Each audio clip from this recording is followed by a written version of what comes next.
Our name is Ghosts Want You Dead.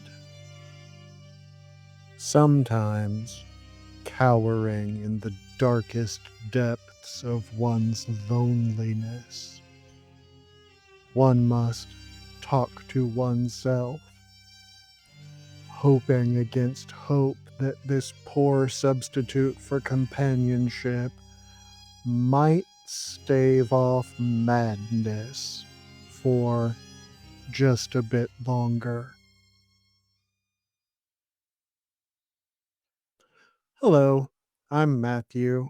Rebecca couldn't find the time to join us this week, listener, so we're going to have to muddle through just you and me. Truth be told, I shouldn't have found the time as I'm way behind in the 600 things I should be doing this weekend, but here we are anyhow. I've had a trying couple of days. As we've discussed, the Mister and I are moving starting a couple of days ago.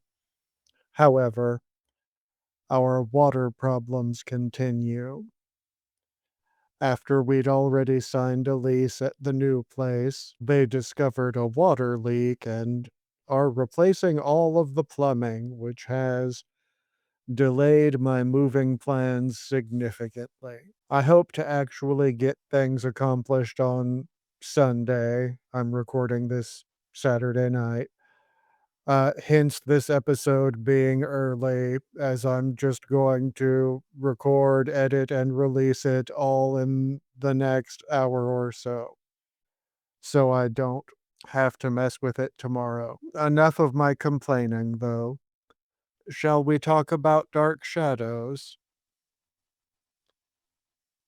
Episode 161, Victoria Winters, reminds us that Liz went to the hospital and Carolyn is bummed about being in charge. At Collinwood, Carolyn stares forlorn into the distance as she sits at the kitchen table with Victoria. Vicky reminds her to eat, and Carolyn startles back to reality. She's feeling guilty for going against her mother's wishes and letting her mother be taken to the hospital. Vicky tells Carolyn that they just have to trust Dr. Guthrie, and Carolyn says, "Oh, but I do." Vicky reassures her that she didn't really have a choice but to send Liz to the hospital. Carolyn is desperate to find out what's going on, and she has a nagging feeling that sending Liz to the hospital isn't going to help. In fact, she doesn't think she's ever going to see her mother alive again. Opening credits. Vicky tells Carolyn that she's getting carried away and imagining things, and Carolyn resents that. Vicky tries to reassure her that Liz isn't going to perish, but Carolyn isn't convinced. She puts herself in the plant corner and refuses to stop being gloomy. She wishes aloud that they could just close up the house and leave town. She expresses that she is tired of being a Collins of Collinsport. She is uneasy about being the matriarch of the family if her mother doesn't return. Vicky tries to cheer her up, but Dr. Guthrie enters and is inappropriately flirty given the circumstances and is like, "My, what a pleasure to start the day to such pretty smiles."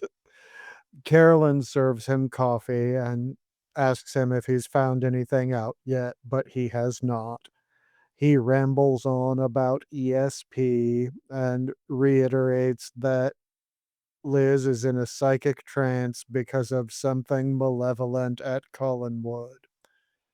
Carolyn wants to know what it is, and Dr. Guthrie intends to find out. In the foyer, Roger creeps down the stairs to suspenseful music Carolyn enters, and Roger says that he has to talk to her. She tries to brush him off, telling him that she's busy, but he won't be dissuaded. So she relents, and he calls her into the drawing room to talk privately. He demands to know what's going on. Carolyn is trying to play it cool and it's like, "Well, I'm sure I don't know what you mean."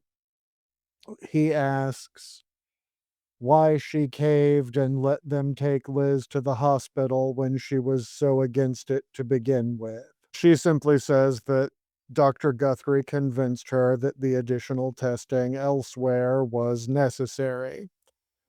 Roger snidely asks just what Guthrie is a doctor of. Carolyn looks nervous, but continues to try and play it cool.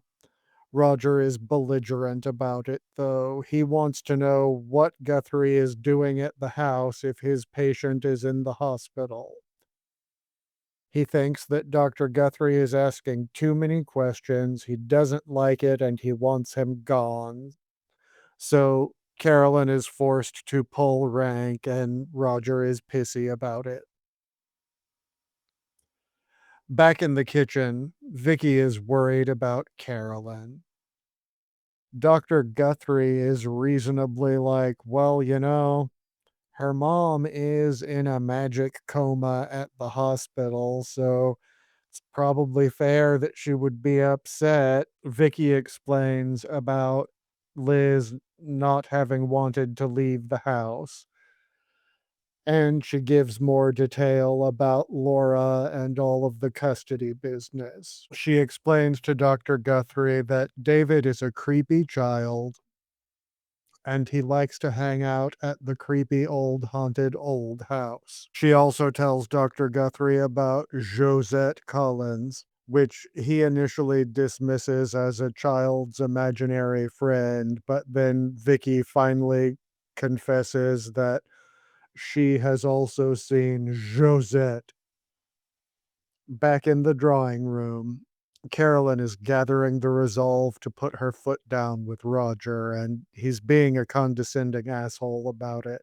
Carolyn is clearly kind of over it, and she doesn't want to fight, but she also is not going to budge. She sort of twists the knife and lets Roger know that, by the way, not only did Mother put me in charge of the goings on at the house, she also doesn't trust you to handle things at work.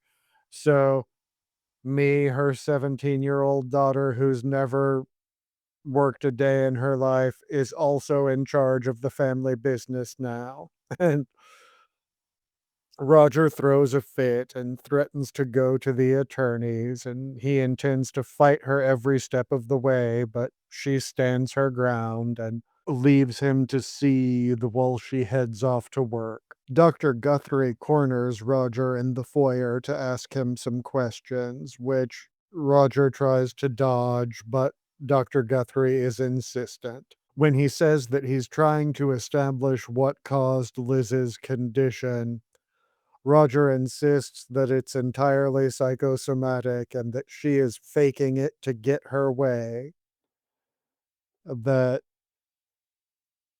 people weren't doing what she wanted, so she's doing this to garner sympathy.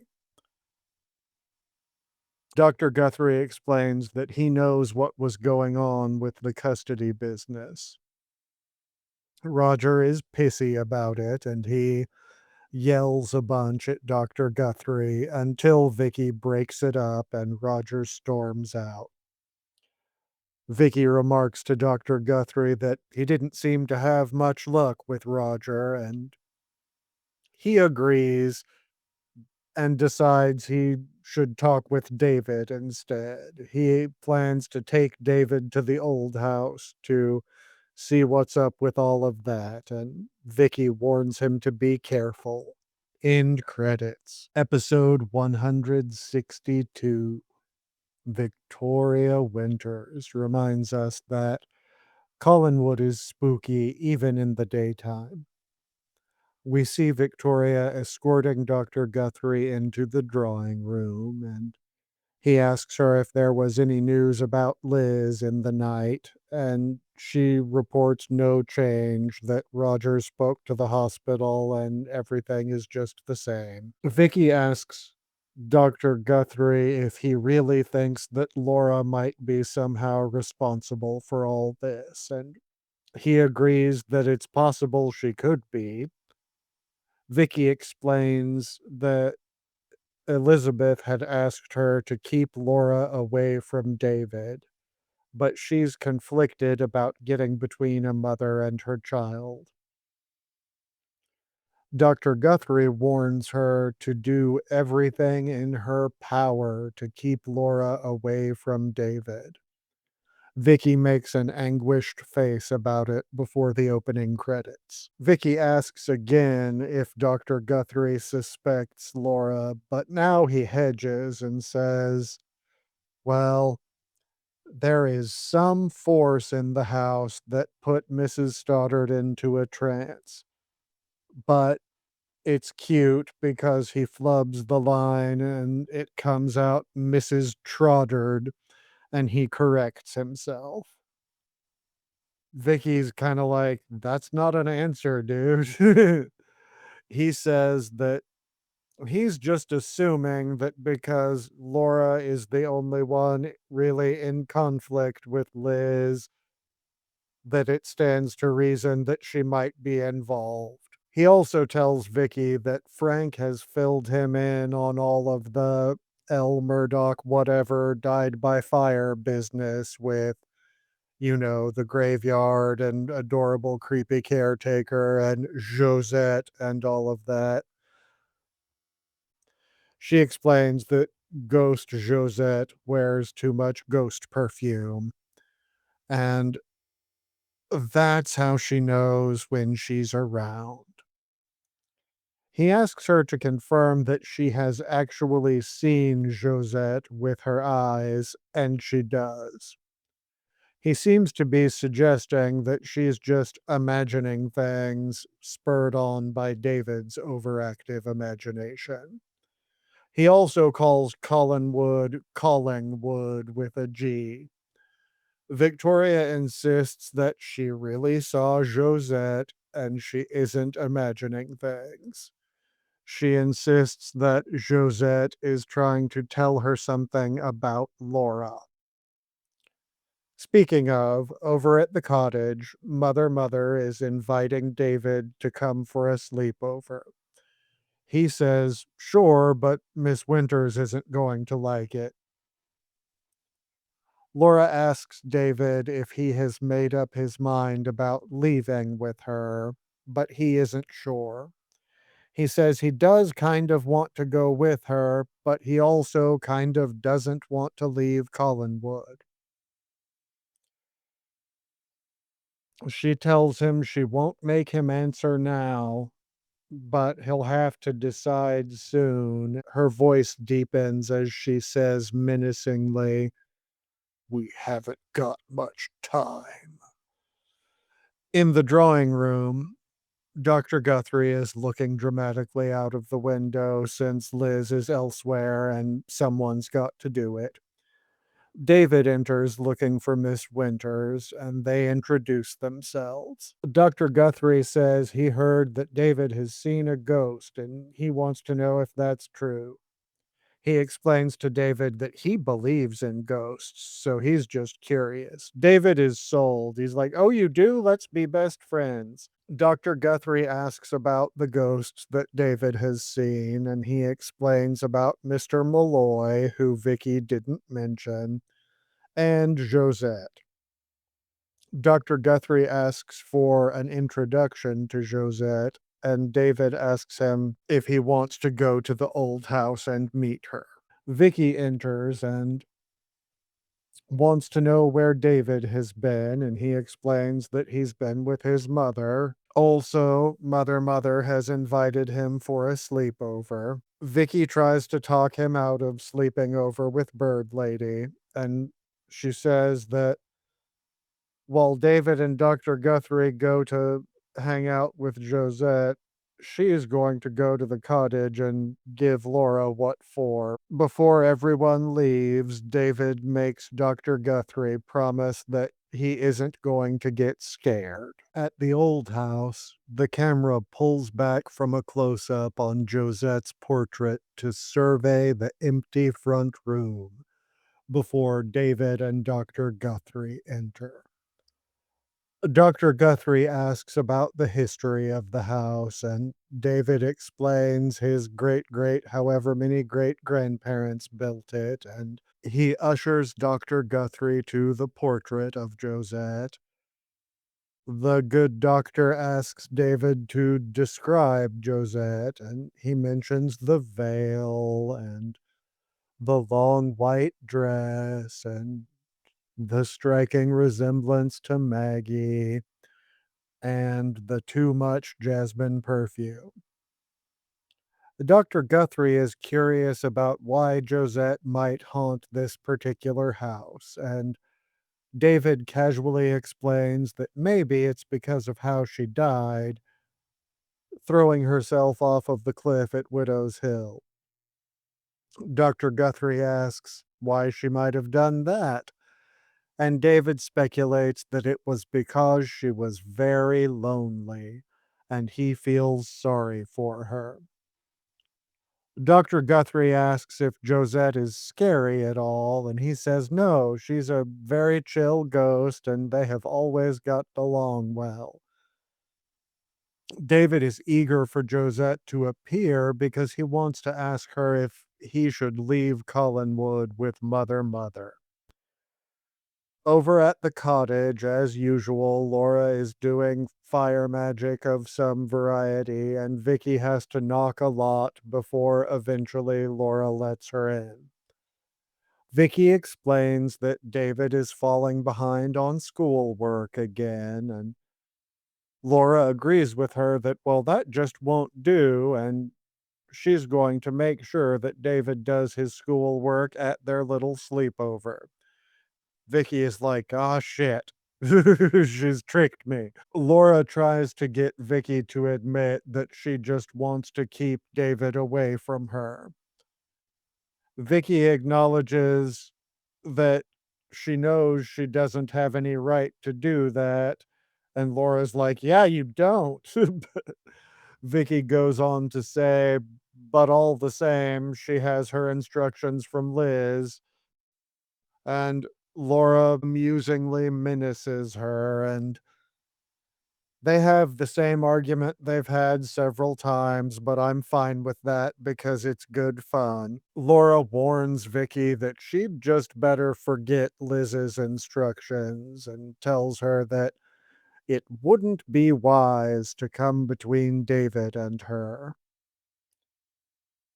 Back at the old house, the timpanis strike ominously as Dr. Guthrie asks why Josette isn't around, and David explains that, oh, she's shy. She only comes to visit one person at a time. So Dr. Guthrie kindly offers to leave the room and explore a bit so David can have some privacy for his ghost chats. Dr. Guthrie leaves the room and David calls out to Josette. He asks if he should be with his mother, if he should leave Collinwood. He begs her for a sign and exclaims that he smells jasmine and gets excited that that means Josette has come to help. And he calls out, "You're going to tell me what to do," excitedly 3 times because you know how he loves repetition. Josette's portrait glows like she's so fond of doing, but then it transforms into the painting of Laura and David in flames. End credits. Episode 163. Victoria Winters reminds us that things are always a little bit weird at Collinwood. But right now, they're especially weird. At the old house, we see Josette show David the Laura and David burning portrait again, and we hear Dr. Guthrie call out, and he returns to the front room. David explains what happened while Dr. Guthrie was away, but then he's confused when Dr. Guthrie says he only ever saw the portrait of Josette. Opening credits. Dr. Guthrie calms David down and asks for the details of what just happened. David describes the painting and how it sometimes scared him. He explains about how one night Mother's big old head came out of the painting and got bigger and bigger and bigger, and he starts to get hysterical, so Dr. Guthrie settles him down again and asks for more details. David tells him about the fire in the painting surrounding Laura, like as if she were rising from the flames, and that initially there was an incomplete portion of the painting. But when Josette showed him the painting just now, the blank spot was filled in. It was filled in with him. At the cottage, Laura and Roger conspire about how to thwart Liz. Roger complains that no one listens to him, so there's nothing he can do about it. He complains about Carolyn, and Laura complains about Vicky. And then she gets openly villainous and exclaims to Roger that she only needs one night with David, and then he'll be rid of him because after that, he'll belong to her completely. Ah, ha, ha, ha. And she sneers like a cartoon Wicked Witch to the point that even slimy Roger gives her a sort of what the fuck look at that little speech. But then after a quick fade out, fade in, Roger agrees that that is probably a good idea, that they should have their little slumber party. Laura wants to know how they'll get around Vicky, and Roger just says that he'll take care of it. Laura amusingly tells Roger that sometimes she thinks the only reason he wants her to take David is just because it will piss Liz off. He doesn't deny that. He only asks, "My motivations don't really matter, do they?" And she confirms that no, they really don't. Roger romantically sneers that they really do understand each other so well. Pity their marriage didn't work out. Laura says it didn't work out because they understood each other too well. He says, well, maybe it's because you were a slut. Not exactly. He says something to the tune of that she encouraged the attention of other men and it made him jealous. She calls this out as a lie and is like, "You weren't jealous of me, you were jealous of Burke. You only wanted me because I'm the only thing you ever beat Burke at." And he doesn't deny this, but he asks her why she wanted to be with him. Laura admits that it was for the money. She says she thought that she might like being a Collins of Collinsport, as a fun callback to Carolyn's earlier wish not to be that. She says that she was interested in the sort of life that Roger could provide. She does also bring up, just in case we missed it the last couple of times they've talked about it, that by the way, they did both perjure themselves at Burke's manslaughter trial. David busts in and breaks up their romantic reminiscences. to tell them the exciting news that he got to see his beloved painting again. Roger says that that's impossible, but David explains, well, I went to the old house with Dr. Guthrie and he stepped out of the room for a minute, and then my ghost friend showed me the painting. And this time he was even more sad to see the painting go. Roger starts off to go scream at Dr. Guthrie, but Laura stops him just to make sure that he remembers that he's going to help her with her evil slumber party plans.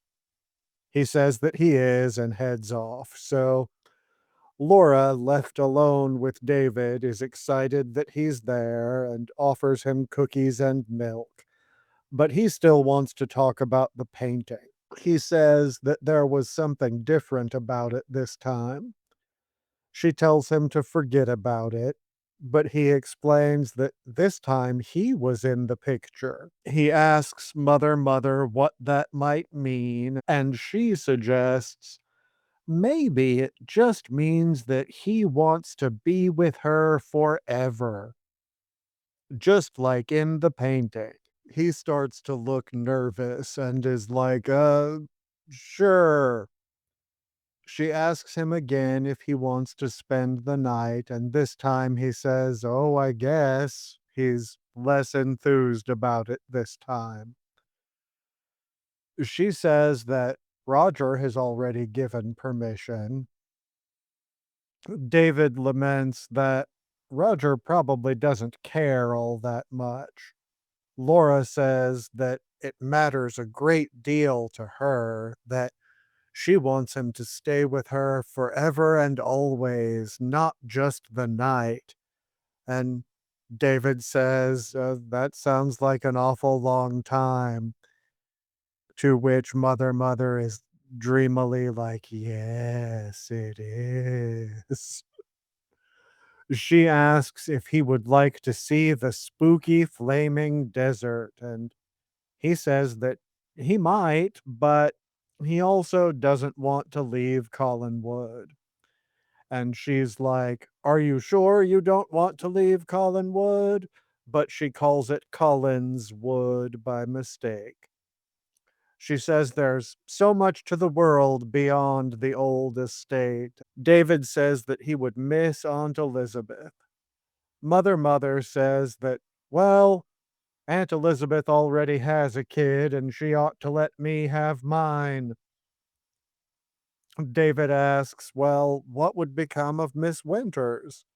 And Laura says, oh, she's a nice young girl. She'll get married and have her own kids. But David, being the only practical person at Collinwood, is like, well, yeah, maybe, but what about the immediate future where she will lose her job?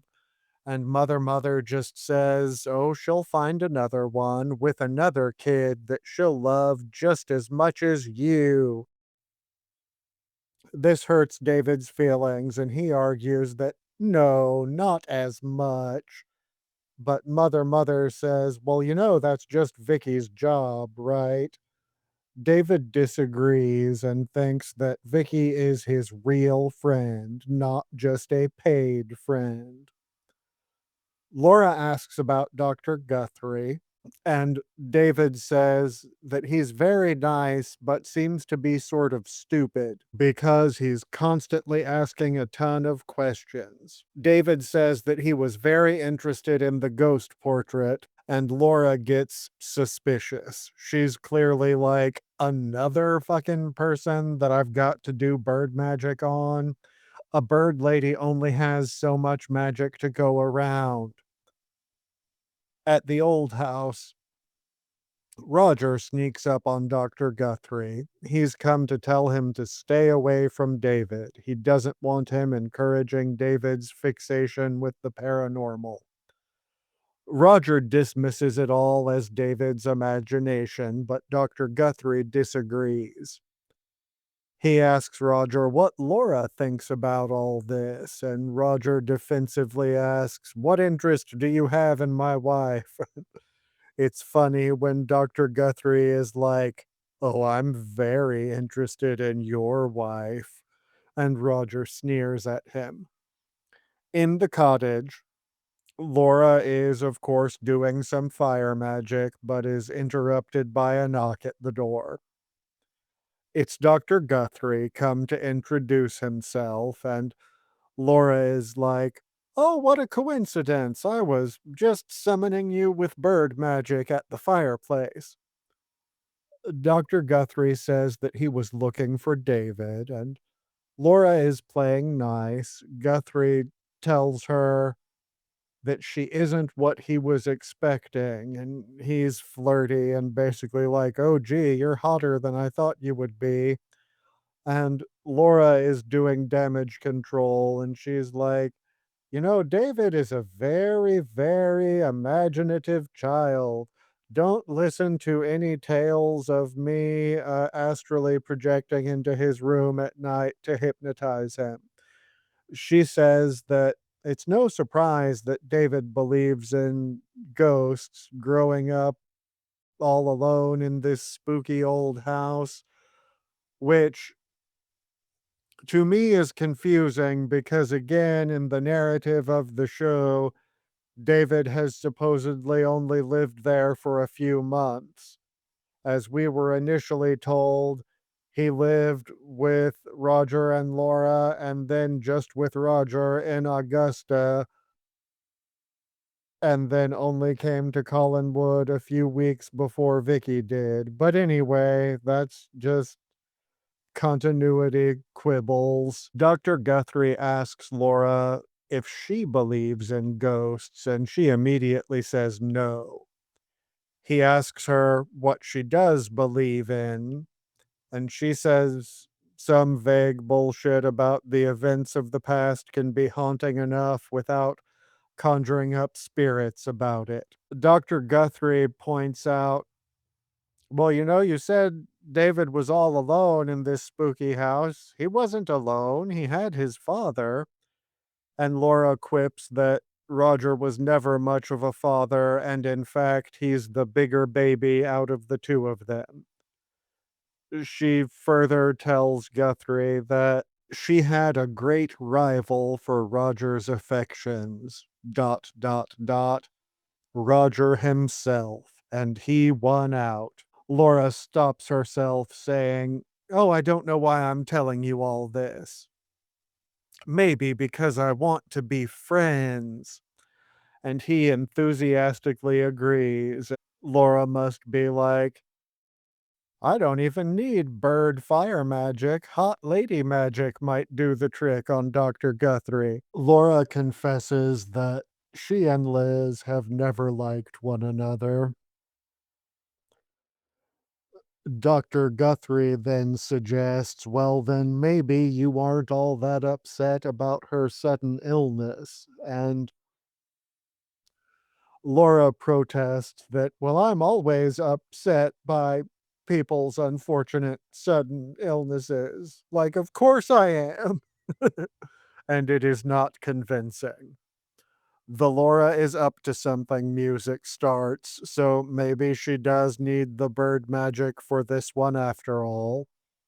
And they flirt fight a little bit, and I'm kind of into it. I like their chemistry. She looks a bit annoyed that just being a hot lady didn't immediately win Dr. Guthrie over.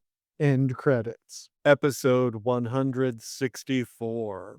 Victoria Winters is hopeful that maybe Dr. Guthrie can sort all of this spooky shit out. In the drawing room, Dr. Guthrie paces in front of the fire and asks Vicky if maybe somebody happened to mention to David that his image had appeared in the Bird Lady fire painting before Roger destroyed it. Vicky doesn't think so, and so they both puzzle over what all of this might mean. Licky I tried to say Vicky, but was thinking about Liz, and so I said Licky. Uh, let's try that again. Vicky wonders where Liz was right before she got sick. Dr. Guthrie suggests that whoever transified Liz must have wanted her to forget where she had been, which means that it's important, so they need to find out. Vicky says, well, it couldn't have been anyone here. It wasn't me, and it wasn't David, and it wasn't Roger, and it wasn't Carolyn, and even Laura said that she hadn't seen Liz that evening. And Dr. Guthrie's like, mm-hmm. Vicky is frightened that any of them could be next. Opening credits. Dr. Guthrie says that he has to work with the information that they currently have. He confirms that Sam painted the fire painting. Vicky explains that, well, now Sam says that he didn't actually do it, but that his hand was guided by mysterious forces. Vicky also tells Dr. Guthrie that there were several instances of the painting, not just the one. Dr. Guthrie wants to know how Sam feels about Laura. Vicky says, well, she doesn't really know. They weren't friends or anything. But she chimes in that she does believe that Sam was magically compelled to do the paintings. Dr. Guthrie wants to meet Sam, and Vicky is hesitant. She explains that he hasn't been well and his hands caught on fire. Dr. Guthrie insists on talking to Sam, though, so Vicky compromises and asks if they can run it by Maggie first. She explains that, oh, by the way, Sam is the town drunk and he might be embarrassed if you meet him while he's shit faced. So let's go check in with Maggie to see if he's presently in his right mind before we drop in. Over at the Evanses, Sam is telling Maggie that he isn't sure that he can stay sober again today. He did yesterday, but he doesn't know if he can do it again today. And Maggie tries to be encouraging, and he's whining about being unable to paint on account of his burnt hands. And he starts to have a little tantrum like he's so fond of doing, but then he shoos Maggie off to work. And as she exits, Maggie's like, you're a good man, Pop. Girl, no, he isn't. He is very abusive to you. After she leaves, Sam expresses relief to himself, like, fucking finally, I can get drunk without her watching me. Over at the inn, Vicky and Dr. Guthrie have stopped in to ask Maggie if it's okay for them to go visit Drunky. She thinks it's a great idea, that maybe that will lift his spirits. They run into Burke, who wants a word with Vicky. She doesn't want to and is like, oh, well, I'm busy with Dr. Guthrie here. But Dr. Guthrie can't read the room and insists that he can go on to the Evanses alone so that they can catch up. Before he heads out, Maggie does warn that Sam is kind of a bastard, so don't be too offended if he yells. Dr. Guthrie remarks that in an artist, anything is permissible, and Maggie begs, please don't tell him that, he'll believe it. After Dr. Guthrie has gone, Burke asks who he is, and Maggie says, he's a rare person who is interested in Sam's paintings. There is an element of subterfuge about all of this. Vicky and Maggie both addressed Guthrie as Mr., not Doctor. So it seems he and Vicky are trying to conceal his identity. At the Evanses, a variation on the Laura is up to something music plays as Sam gives in to temptation and starts to go for the bottle. He's interrupted by Dr. Guthrie knocking, and Sam yells out to go away, but Dr. Guthrie enters anyway, saying, "Did you say come in?" He asks if Sam is Samuel Evans, to which he replies, "No, I'm Minnie Mouse," and that's the first endearing thing Sam has ever done. Dr. Guthrie plods along, asking to see some paintings, pretending to be a fan. Guthrie says to Sam, "I'm an admirer of yours," to which Sam replies, "Don't you mean my paintings?" As if to say, "That's gay, man, back off." Dr. Guthrie is pretending to be a fan of Sam's art and not a ghost doctor. Guthrie browses the unremarkable landscapes and is disappointed that he can't find the Laura Fire paintings. He starts to rifle through the reject pile against Sam's wishes, and he finds the painting that Laura magically burned up. Sam is defensive and doesn't want to talk about it. And then Guthrie straight up asks, "Was this a picture of Laura Collins?" So the jig is up, and Sam's like, "Who are you? Get the fuck out." Dr. Guthrie says that he believes that Sam didn't really paint the Laura paintings. Sam asks for the third or fourth time who he is, and Guthrie says, "Someone who can maybe figure this out," and that Sam should trust him because Vicky sent him, and he can call Vicky at the inn if he needs confirmation. Sam asks him why he lied, and he's honest and says, "Because if I didn't, you wouldn't have let me in." He says he's trying to figure out what's going on at Collinwood and with Sam. He does mistakenly call it Collingwood with a G again. He says he thinks all of the events are connected. Sam dramatically intones, "The curse of Collinwood, it's everywhere."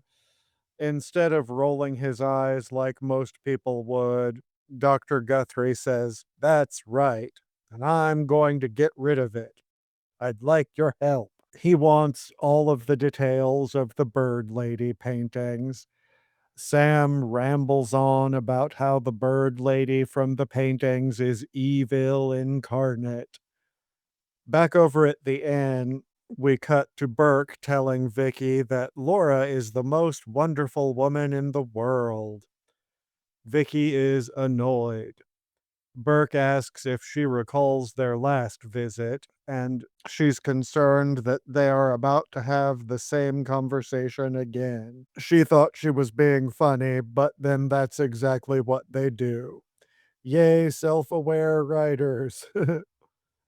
Vicky is tired of discussing the matter, and Burke is clearly being puppeteered by Laura. At the Evanses, Sam is describing Laura as inhuman and destructive like fire, theremin sting. Back at the inn, Burke is about to drive Vicky home, and he's being a dick about Liz's illness. He lets slip that Liz certainly didn't seem frail the last time he saw her, the night of the storm, when one might have thought that the thunder and lightning were coming from her. Vicky's ears perk up and she's like, "During the storm, you say? You saw her?" And he explains that, yes, at Laura's cottage. And Liz came in, catching us making out. I don't think he says that part, but we remember. At this point, Guthrie returns and offers to take Vicky back to Collinwood. Burke says that he was just about to take her, but Vicky ducks out, wanting to ride with Guthrie. After Burke leaves, Vicky explains that Laura was with Liz right before she got sick. End credits. Episode 165. Victoria Winters reminds us that while the daytime was also spooky at Collinwood, we shouldn't forget that the nighttime is also spooky or something. Also, David is sneaking out to a spooky slumber party with Mother. We see David creeping down the stairs with an overnight bag. Vicky catches him and he says he's just going to spend the night with his mom, no big deal.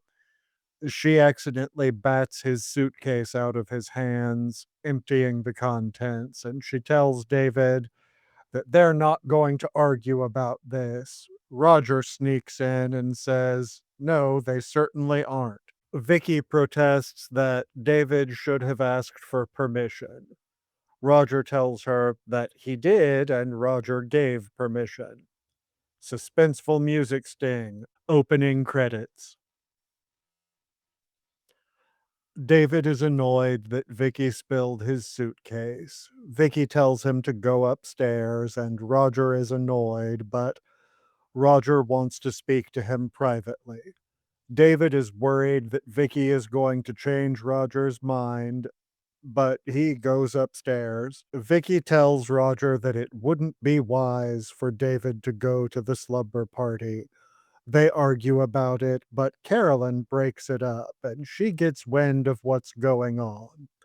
Carolyn sides with Vicky, saying that Vicky is in charge of David, and if she doesn't want him to go to the cottage, then that settles the matter. Carolyn tries to assert her authority, but Roger isn't having it. Roger also implies that Carolyn and Vicky are just jealous of Laura, and neither of them have any say in what David does. Carolyn doesn't fight back any further, and Roger exits, saying he'll take David over to Laura's. After he's gone, Vicky admits that while she doesn't like it, he's kinda right. Like, Carolyn remarks that he wouldn't be acting this way if Liz were at home. Vicky is worried, and Carolyn infers that she thinks maybe David could be in danger. Carolyn says she's convinced that Laura had something to do with Liz getting sick, but she just doesn't have any proof. Vicky says that maybe they do, at which point Dr. Guthrie arrives and Carolyn is like, Dr. Guthrie, Vicky just said she can prove 100% conclusively that Laura transified my mom. They tell her to dial it back and explain that no, all she was saying is that we know that Liz was with Laura right before she got sick. Over at the cottage, Roger delivers David into the clutches of Laura's talons. David, sadly, seems to have notions of playing happy family, proudly telling Laura how Roger stood up to Vicky for the both of them, like, Mother, Daddy stood up for us. Now, why don't you both hug baby, and we can all live happily ever after in the fireplace? Roger is like, gross, mind your mother, I'm leaving. And he does. Laura looks at David like she's about to put him in a Hansel and Gretel oven. At the main house in the drawing room, Carolyn says she's going to go confront Laura, but Dr. Guthrie cautions her against it. He says they shouldn't let Laura know that they suspect her of something spooky. It might thwart his plans. Dr. Guthrie aims to throw himself a good old fashioned seance, and boy howdy am I excited for Rebecca to see it. Carolyn asks, you mean like talking to ghosts? And he confirms. Vicky overpronounces séance like she overpronounces Josette. Carolyn tells Dr. Guthrie about the spooky slumber party. Carolyn also wants to go tattle on Laura to Roger for seeing Liz the night of the storm and then lying about it. Dr. Guthrie says that that's a bad idea and would also cause Laura to ruin the seance. He says Laura is clearly trying to win David over, so he ought to be safe for this one night. Back over at the cottage, Laura is making up the couch for David to sleep on. He's being a little snob about it, like, ew, I don't want to sleep on your couch. Laura reminisces that he used to sleep in a crib right next to her bed, and those were the happiest years of her life. David speaks fondly of Aunt Elizabeth, and Laura is clearly annoyed, but she's trying to be nice about it. David fondly remembers Liz having him read to her, so Laura suggests that he read to his mother. She beckons him to sit closer to her. She's on the sofa and he's over at the fireplace, and he clearly doesn't want to. He's like, "No, I think I'll read better over here." But she emotionally manipulates him into it, and it's uncomfortable. In the drawing room at the main house, Carolyn remarks that it seems to have suddenly grown colder. She remarks that she hadn't noticed the fire dying down, and Vicky tells her, "Oh, well, it's bedtime. We might as well let it go out." Carolyn confesses to Vicky that she is scared, and Vicky says that she is also scared. Carolyn wishes that Liz were there. The main house drawing room fireplace crossfades to the cottage fireplace, and we see that David has nodded off in Mother's arms. The Laura is up to something music begins, which I guess we could classify as both the Laura is up to something music and also the Josette is trying to tell someone that Laura is up to something music. Anyway, that music, you know the one, starts up, and Laura calls out to the empty room, "I know you're here, Josette. You're somewhere in this room." And Josette materializes behind the couch as if to say, "I got your number, hussy. Imma tell Dr. Guthrie on you since, David and Sam and Vicky wouldn't listen. Imma tell Dr. Guthrie." And Laura snarls, "What do you want? Leave him alone. He's mine." She warns Ghost Josette to stay away and that she can't interfere. And as long as David is in her arms, Josette can't influence him. She tells Josette to leave and never come back. Defeated, Josette disappears. David wakes up calling out, "Aunt Elizabeth?" He says it feels as though someone were just there. Laura seems unnerved, but she hypnotizes David back to sleep, saying as long as he's with her, he'll never be afraid again. She looks around the room nervously before the end credits. Wasn't that fun? I was hoping for a little more of a fight. I wanted Ghost Josette to at least slap Laura a little bit, but no. Uh, I do continue to really enjoy this story arc, and I am looking very forward to next week. Minor spoiler, the seance, it's coming, it's next week, and it is very fun. We will endeavor to be on time with our episode next week, but a reminder and perhaps preliminary excuse that I am returning from an out of town trip and also moving house next weekend. So there will be a bit of a time crunch. The plan is for Rebecca and I to record remotely Saturday night. We'll see what happens. At any rate, I look forward to it. I don't know how I've managed to go on for so long without my normal conversation partner. I expected this episode to be shorter than others.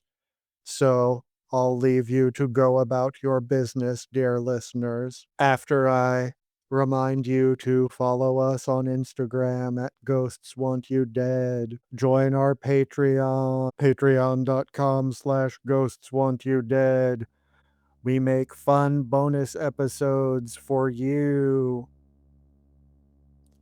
I know I said that anyone who joined up until May 1st would get some fun little welcome gifts, which I still have to mail out. I'm almost ready to do so. But also, a lot of the little gifts that we have, I still have extras of, so I will keep it going. The next 5 people that join will get little presents also. So please join our Patreon so I can send you little things.